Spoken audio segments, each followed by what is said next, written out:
ஒரு மாபெரும் தலைவரை,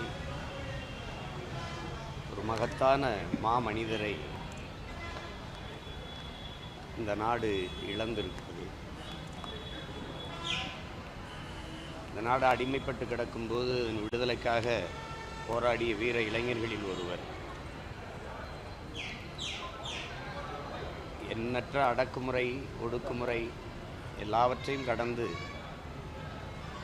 துளியும் தன்னலமில்லாத இந்த மண்ணுக்கு மக்களுக்குமாக அரும்பாட ஆற்றிய ஒரு ஆகப்பெரும் தலைமை.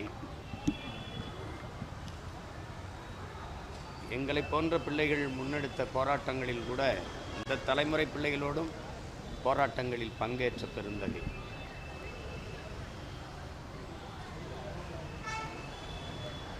எவராலும் குறை சொல்ல முடியாத ஒரு மனித புனிதர்.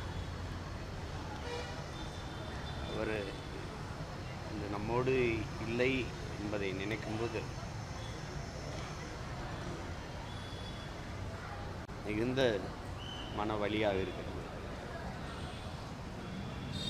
பல நினைவுகள், அவரோடு நாங்கள் நெருங்கி பழகிய காலங்கள், ஒரு 100 ஆண்டு கால வரலாறு.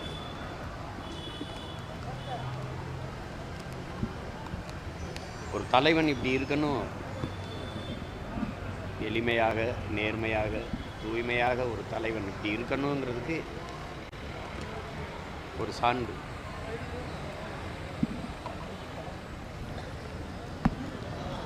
அவரை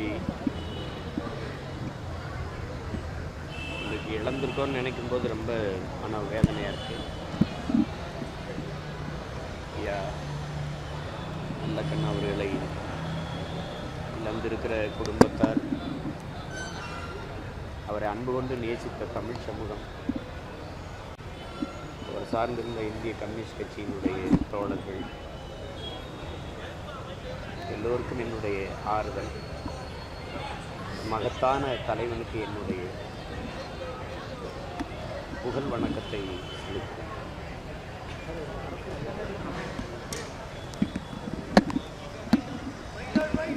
அரசு மரியாதை கேட்டு கொடுக்கறதில்ல, அவருக்கு கொடுக்கணும். தன் உடலை கூட கொடையாக கொடுத்துருக்கிறார் அந்த மருத்துவமனைக்கு. செய்வாங்கன்னு நினைக்கிறேன்.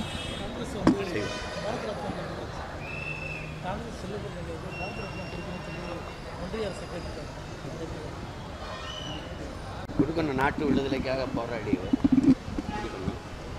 அவங்க செய்வாங்களான்னு தெரியல. என்ன அவங்களுக்கு தெரியும், எங்கள் பாட்டை நாட்டு விடுதலைக்கு செக்குழுத்தவனுக்கு கொடுக்கல. விடுதலை பாவனன் பாரதி நம்ம பாட்டேன், அவனுக்கே கொடுக்கல. அதனால அந்த விருது மேலே எங்களை போன்ற பிள்ளைகளுக்கு மதிப்பு இருக்கிறது இல்லை. உங்களுக்கு புரியுது. விளையாட்டு வீரர் சச்சின் டெண்டுல்கருக்கு கொடுத்த விருதை விடுதலை போராட்ட வீரர்களுக்கு கொடுக்கல அப்படின்னு நினைக்கும்போது அந்த விருது மேலே நமக்கு மதிப்பு இல்லை. அது பேசி பயனில்லை.